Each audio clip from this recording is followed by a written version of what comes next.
If I could be free from something, it would be the matrix of our mind.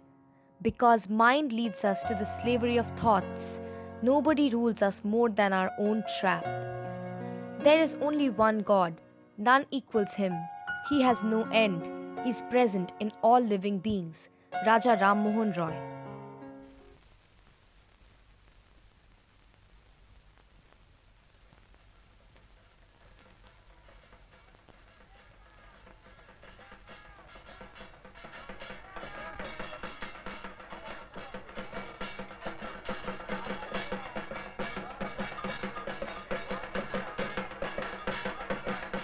This is the story of a man who dedicated his life not only to fighting sati, the burning of widows, but social evil in all its manifestations. His admirers and detractors alike are at least agreed that he was the first modern Indian, the torch-bearer of the Indian Renaissance. His name, Ram Mohan Roy.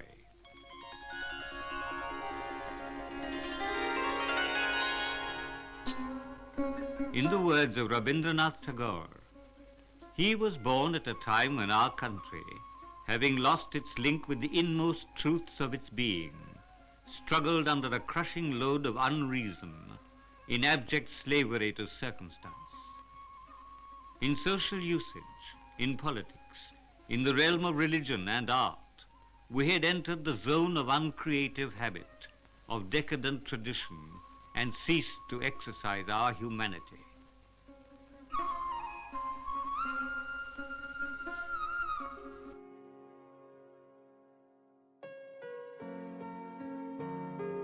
Early life and education of Raja Ram Mohan Roy.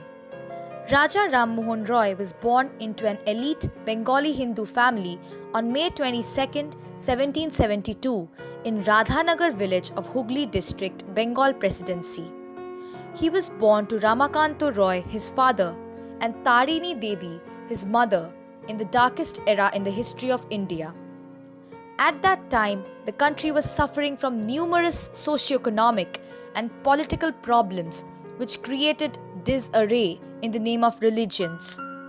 He did his schooling in Sanskrit and Bengali languages in the village school, after which he was sent to Madrasa in Patna, where he learned Persian and Arabic.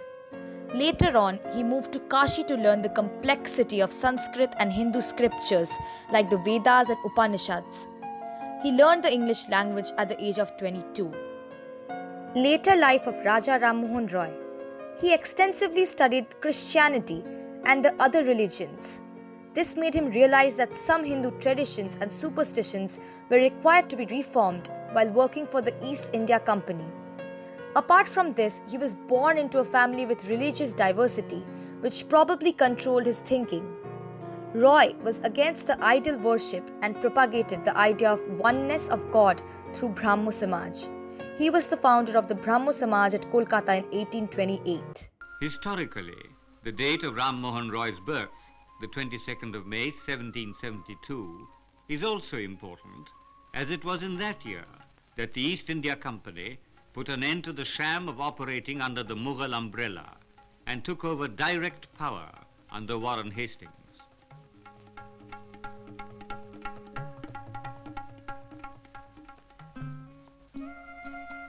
Ram Mohan Roy was born in the village of Radhanagar, where his father was a rich landlord. His family were Kulin, the highest order of Brahmins. His grandfather was chief of different districts during the rule of Muhabbat Jung, Nawab of Murshidabad.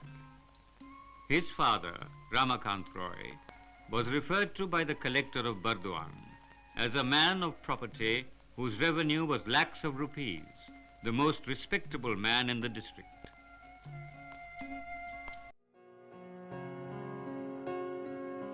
Among countless feats, Raja Ram Mohan Roy's greatest achievement was that of setting up of the Brahmo Samaj in 1828. It is considered to be one of India's first socio-religious reform movements. Brahmo Samaj believed in the fatherhood of God and the brotherhood of mankind, and that worship of him needs no fixed place or time.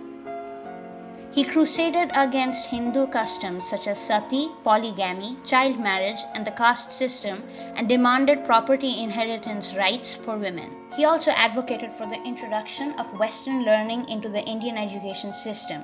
He promoted the study of English, science, Western medicine, and technology in India, and even funded the education system himself.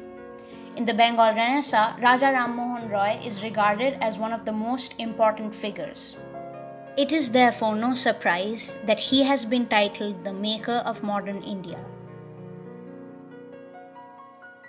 He remembered the advice of his friend John Digby: write and again write. He translated the Vedantic philosophy into Bengali and English, from which several generations of Bengalis and Indians were to benefit. The English edition of Vedanta Sar created a profound impression in Europe and America, where the transcendentalists were greatly influenced.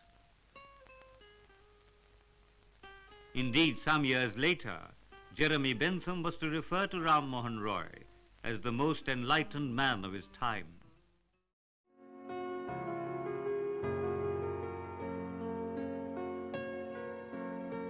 Raja Ram Mohan Roy was the maker of modern India as a social reformer. He was the founder of Brahmo Samaj, which included matters of social and political reform. He campaigned for the abolition of practice of sati and caste system and demanded property of rights for women. He played a major role in abolition of sati daha. He believed education to be an implement of social reform. He opened schools and colleges at various places: Vedanta colleges, the English School, and City College of Calcutta. He believed in equality of education for both men and women, and the Brahmo Samaj did great service in women education. He advocated for the freedom of the vernacular press. Ram Mohan Roy was absolutely opposed of the unnecessary rituals and idol worship advocated by priests.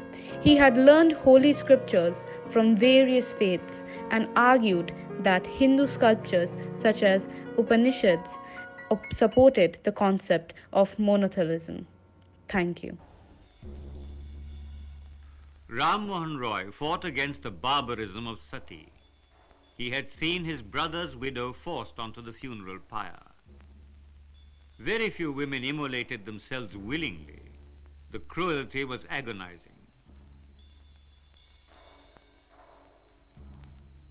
In his long and arduous struggle, he finally persuaded Lord Bentinck to ignore orthodox susceptibilities, and finally, in 1829, the custom of sati was abolished by law. Ram Mohan Roy fought for equal rights for women and for widow remarriage. Ram Mohan Roy was the only Indian of his time to realize completely the significance of the modern age. He knew that the ideal of human civilization does not lie in the isolation of independence, but in the brotherhood of interdependence. And if we want to introduce science into an educational system, then language is not important. It is the content that matters.